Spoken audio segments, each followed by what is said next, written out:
Hello student, today we will start the chapter number 4 linear equation in two variables. linear equation in two variables. बेटा किसी किसी की नई book नए syllabus की बुक में ये चैप्टर बाद में भी हो सकता है. मैं पुरानी बुक से करा रहा हूँ, इसलिए ये चैप्टर नंबर 4 पे है. हो सकता है किसी की में 6 हो, किसी की में 7 हो सकता है किसी की में 8 भी हो सकता है. ये चैप्टर हो सकता है सेकेंड टर्म में आ रहा हो या कभी भी आ रहा हो. मुझे सिलेबस नहीं पता है, लेकिन मैं कंटिन्यूटी में आपको चैप्टर नंबर 4 करा रहा हूँ. Okay. Linear equation in two variables बहुत सिंपल होता है. लीनियर इक्वेशन के बारे में आप पहले चैप्टर में सीख चुके हैं. लीनियर इक्वेशंस कौन सी होती हैं? लीनियर इक्वेशंस वो इक्वेशंस होती हैं जिसकी डिग्री 1 होती है. जिसकी डिग्री 1 होती है, जैसे x plus 1 is equal to 0. इसकी डिग्री कितनी है बेटा? 1 है. इस पूरी इक्वेशन की डिग्री कितनी है? 1 है. मैक्सिमम पावर कितनी है? 1. तो इस पूरी इक्वेशन की डिग्री कितनी हो गई? 1 हो गई.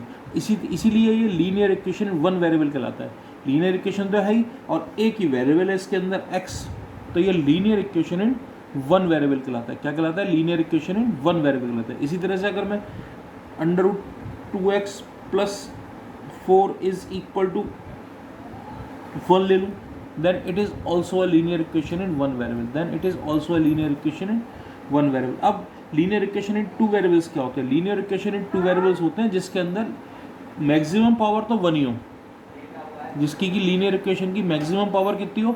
1 हो, लेकिन उस यानी कि उसकी डिग्री 1 हो, लेकिन उसके अंदर दो वेरिएबल्स आ रहे हो. लेकिन उसके अंदर दो वेरिएबल आ रहे हो, जैसे 4x minus 2y plus 3 is equal to 0. बेटा देखो, ये इसकी पावर कितनी है? ईच टर्म की पावर देखते चलो 1. इसकी डिग्री कितनी है? 1, और इसकी 0. तो मैक्सिमम कितनी हुई? 1. तो ये लीनियर इक्वेशन तो हो गई.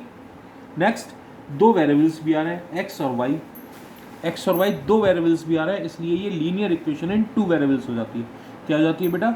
Linear equation in two variables भी हो जाती है. ये लीनियर इक्वेशन जो 1 वेरिएबल है ना, इसको आप linear equation in two variable में कन्वर्ट कर सकते हो. कैसे करते हो?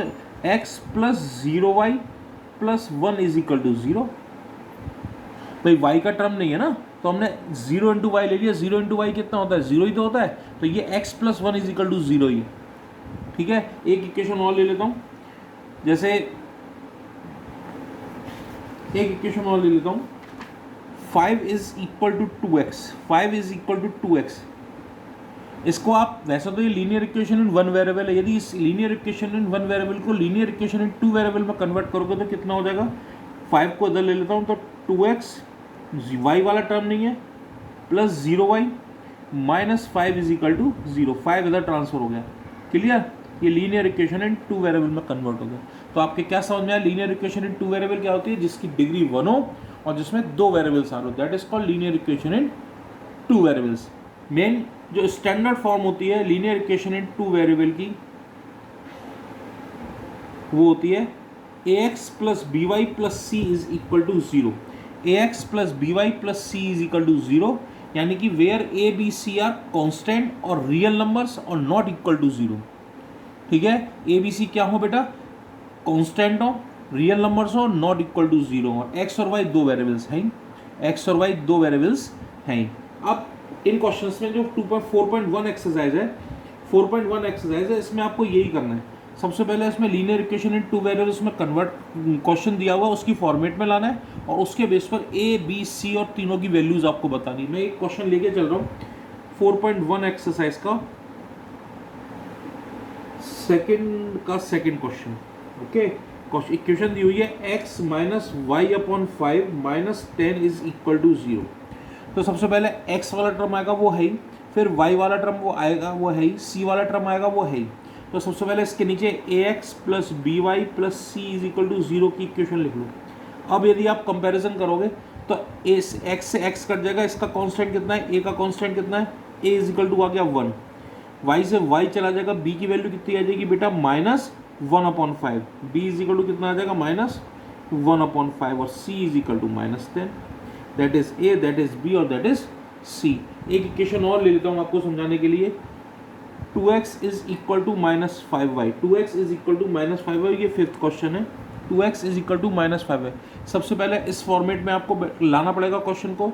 लाओ, तो सारे टर्म एक तरफ इकट्ठे कर लो. 2x plus 5y plus 0 is equal to 0. ठीक है. सी वाला टर्म नहीं है तो उसकी जगह हमने 0 लिख लिया. तो ये इक्वेशन क्या हो गई? ax plus B Y plus C is equal to 0 से कंपेयर करेंगे तो ए की वैल्यू कितनी आ गई बेटा 2, बी की वैल्यू कितनी आ गई 5 और सी की वैल्यू कितनी आ गई 0।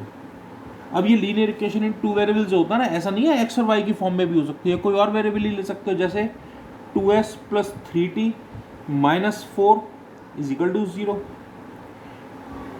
3a minus 4b plus 6 is equal to 0। ये कंपैरिजन करने पे भी फॉर्मेट यही होता है, ax plus B Y plus C is equal to 0। ठीक है, ये आपकी समझ में आ गया होगा। एक क्वेश्चन और ले लेता हूं मैं, 7th क्वेश्चन है इसका, y minus 2 is equal to 0।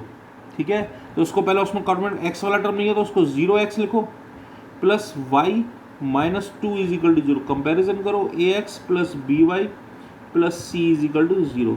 तो a की वैल्यू कितनी आ जाएगी बेटा 0 आ जाएगी, b की वैल्यू कितनी आ जाएगी 1 आ जाएगी और c की वैल्यू कितनी आ जाएगी माइनस 2 आ जाएगी।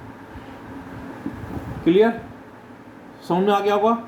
इसका फर्स्ट क्वेश्चन है, एक स्टेटमेंट दिया हुआ है, उसकी आपको इक्वेशन बनानी है। सपोज कर द फर्स्ट क्वेश्चन देखो, the cost of the notebook is twice the cost of the pen. Cost of the notebook is twice the cost of the pen.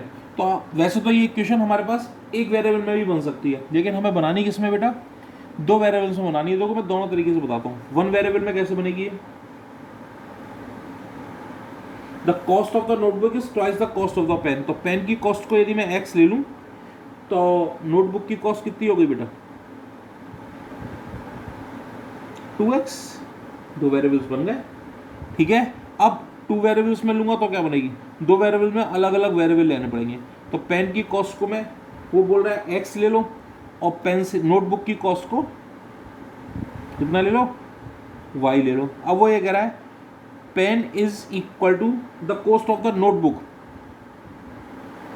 इसको y ले लो और इसको x ले लो। बुक के हिसाब से चल रहा हूँ, आप कुछ भी ले सकते हो, मैं बुक के हिसाब से चल रहा हूँ ना, इसलिए मैं आपको समझाने में ये कन्फ्यूजन हो गया, मैंने अपने हिसाब से ले ली। तो बुक के हिसाब से वो नोटबुक को x बोल रहा है और पेन को y बोल रहा है।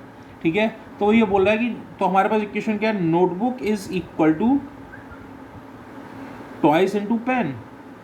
नोटबुक किसके इक्वल है, ट्वाइस इंटू पेन के इक्वल है। तो नोटबुक कितनी है x इज इक्वल टू कितना हो गया 2y। इक्वेशन क्या बन गई, x minus 2y is equal to 0। Comparison, कुछ कंपेरिजन नहीं करना है तुम्हें, मैं आगे बता रहा हूँ। x b Y plus C is equal to 0 से कंपेरिजन करोगे तो a की वैल्यू कितनी आ जाएगी 1, b की वैल्यू कितनी आ जाएगी -2 और c की वैल्यू कितनी आ जाएगी 0। ये 2.1 एक्सरसाइज आपकी कंप्लीट हो गई, 2.1 एक्सरसाइज आपकी कंप्लीट हो गई। ओके।